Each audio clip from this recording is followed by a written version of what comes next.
Today we carry forward with the Breeze series, Chapter 6. And in this, I want to go deeper into feelings in the looping pattern.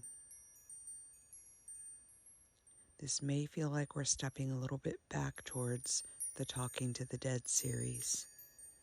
However, since I am following along this just as you are, this is right where the God Squad is taking me. Therefore, this is where it's taking us. In this particular chapter, I'm going to speak to a dream that I had recently in my sleep state. Now, I want to preface this. I'm being very clear and pointing to the fact that this was during the nighttime in my dream state. However, as you know, I often speak of the avatar in the dreamscape. And then I speak of the space seeming to be in awareness, which is aware of it all. I'm doing this specifically because what I'm noticing here in my own self-inquiry exploration is that these states have now blended, and it is becoming more and more difficult to know which is which, because there is no unique definition as the blending comes together. It all becomes hysterical. One awakens and says, am I dreaming or am I awake? Now I know that we've all had this experience on some variable or level, but this one was so clear for me, and that's why I'm sharing today.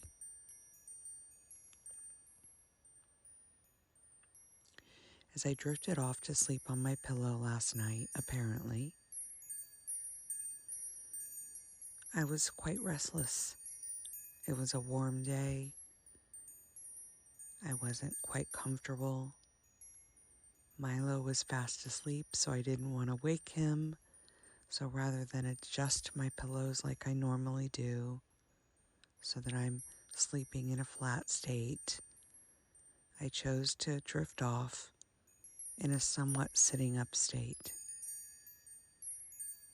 I had my eye mask on, and as I always do, I began some prayer and meditation, and at some point drifted off. In came the dream.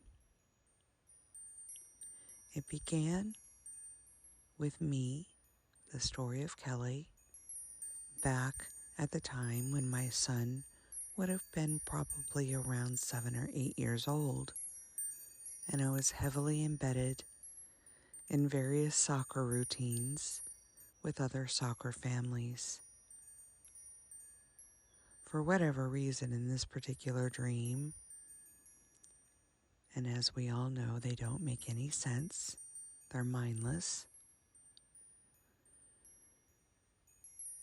our activity was that we needed to make dinner for 7 different children's families, and each of those 7 families had a group of boys at their house that had been split up from the soccer team, about 4 each at each house, doing a sleepover. And our mission was to deliver a meal to each of those boys and make it fun. And delivering those meals one by one, so we had a schedule to adhere to. We'd planned in advance, this group of us, and it was all mothers in my dream. We had planned what we would make, how we would dish it out at each house, and how we would deliver it. And as always, in the planning, everything went perfectly. The vision was it would just be such an easy, beautiful experience. each of us made a dish to contribute to the plates that we would dish out at each house. We knew there were some child eating situations that we needed to adapt to, and we handled those in our planning. So on the evening of, we all knew that we needed to have portion sizes to be able to portion it out so that each of the children at each of the houses would get a plate full of each of the items. Simple enough, right? Not so much. The back of my car became like a buffet. We had it all laid out. We had all the utensils, the plates. We had cans of drinks to deliver with each of the children. And off we went, one by one. The first house, we opened the trunk. At first, what we noticed was several of the moms weren't wearing the clothes that we had agreed to, so that we would appear as a matching unit. Some had excuses, others forgot. This was the first hurdle on the path. The story of Kelly decided not to allow it to frustrate her, kind of bended her shoulders and said, let's just proceed.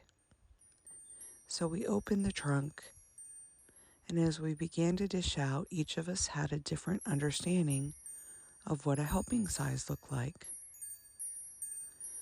So Kelly was noticing this and thinking to herself, by the time we reach the last house, we won't have enough ingredients. But she opted to say nothing and just move with the pace of the flow. Hands went in the trunk, food was flying everywhere, the portions going onto the plates didn't match. We were all giggling and still having fun at this point. Kelly looked at her watch and realized we were already late for the next stop. But again, she just shifted her shoulders and said, just stay with the flow. As we'd entered the house, the boys were excited, of course, jumping up and down, wanting to see what we had for them. And a few of them seemed a little disgruntled to notice there were vegetables on the plate. A couple of them lifted their noses to see what we were serving. A few of them were even somewhat rude. We gave each of them a plate, a canned drink, and their dessert. And off we went. The trunk was a mess. We were a mess. And I think it began to dawn on the others that maybe we had overthought this. We had taken something that could have been very simple, that the kids would have loved, and we had made it into a healthy meal with all kinds of servings, buffeting it out of the car versus having the planned meals on plates and wrapped and ready to go. We just overthought it, overdid it, overextended, and were overexhausting ourselves. As we were driving to the next location, all exhausted and somewhat defeated, the zest for the moment had dissipated. We were in doom and gloom, headed to the next house, realizing it would probably not go much different than the previous. One or two of the moms maintained their excitement, so when we got to the next stop and popped the trunk, we allowed them to make the plates so that we weren't all in there trying to overdo the rations and make a big mess of ourselves. We delivered the plates. The reaction was very similar, and by now, with social media and whatnot, the other houses had already heard what to expect. So the boys weren't as excited to know that we were on our way. The story of Kelly moved to blame.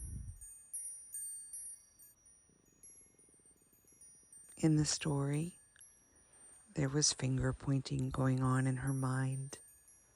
Why did she make that vegetable? There was judgment. Why did they put so much of a serving on that plate? There was even anger and resentment. Why did I enmesh myself in this situation at all? This isn't liberation. She was the driver. Oh, and did I mention she brought Milo along? Yes, it's true.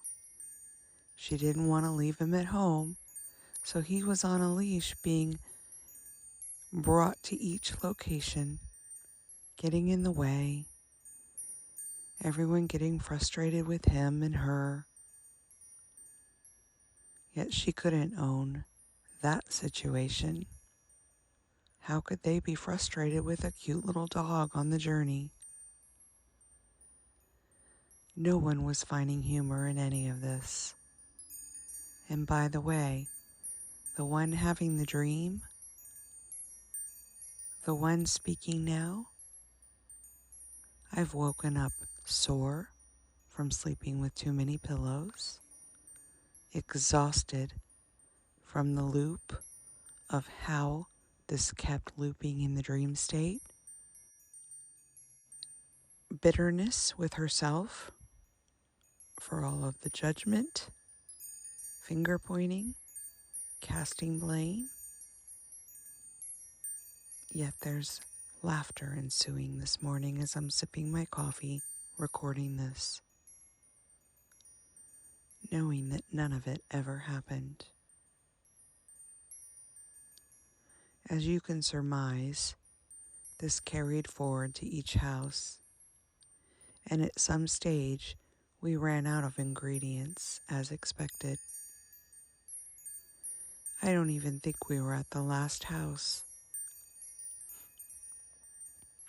The young boy that greeted us got this explanation. Be patient with us. We did the best that we could. Well, of course these boys were hungry. By now, their parents were ordering pizzas or heading off to a fast food place because the message had gotten around at what a grand mess this had become. Some of the parents were angry with us. How could we have foibled such an easy assignment? They were already planning that all of us would not be elected to do this next year. And the story just grew with dimensions. Anger and resentment at each other. Anger and resentment by the recipients.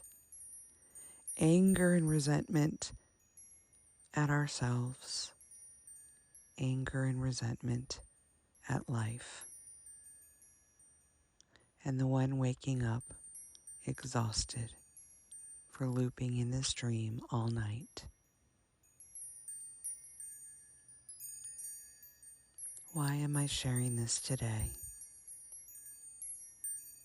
Is this much different than real life, or what we call real life? Not really.